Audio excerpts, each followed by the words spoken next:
आज काय विशेष या बातमीपत्रामध्ये आपल्या सर्वांचं स्वागत। आज काय विशेष या बातमीपत्रामध्ये आपण सुरुवातीला पाहूया आज लक्ष वेधून घेणाऱ्या 3 महत्त्वाच्या बातम्या। यामध्ये सुरुवातीला पहिली मोठी बातमी ओमानच्या सलालाह बंदरावरून इराणनं पुन्हा एकदा हल्ला केलेला आहे। इराणनं घातक शाहेद 136 ड्रोननं सलालाह बंदरावर हल्ला केला। या हल्ल्यामध्ये बंदरातलं सर्वात मोठा तेल साठा केंद्र आता उद्ध्वस्त झालंय आणि या स्फोटामुळे परिसरामध्ये धुराचे काळे ढग आहेत। मात्र इथून पुढे आता इंधन तुटवडा आणखी वाढणार अशी चिन्ह दिसतात।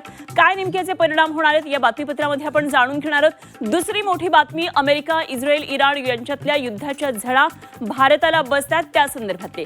हल्ल्यामध्ये अनेक तेल साठे उद्ध्वस्त झालेत। देशात वायू आणि इंधनाची त्यामुळे टंचाई निर्माण झाली आहे। यामुळे हॉटेल व्यावसायिक आर्थिक संकटात सापडलेत। नोकरदार पर्यटक विद्यार्थ्यांवर उपासमारीची वेळ आली आहे। काय नेमकं घडतंय देशभरामध्ये या संदर्भात जाणून घेणार आहोत या बातमीपत्रामध्ये।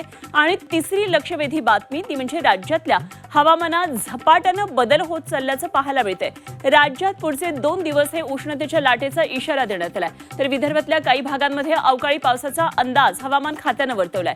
विदर्भातलं कमाल तापमानात वाढ झाली आहे। काही ठिकाणी उष्णतेच्या लाटेची आता नोंद होती आहे। त्यामुळे राज्यातलं वातावरण नेमकं काय सांगतंय या संदर्भातले आणखी तपशील आपण या बातमीपत्रामध्ये जाणून घेणार आहोत।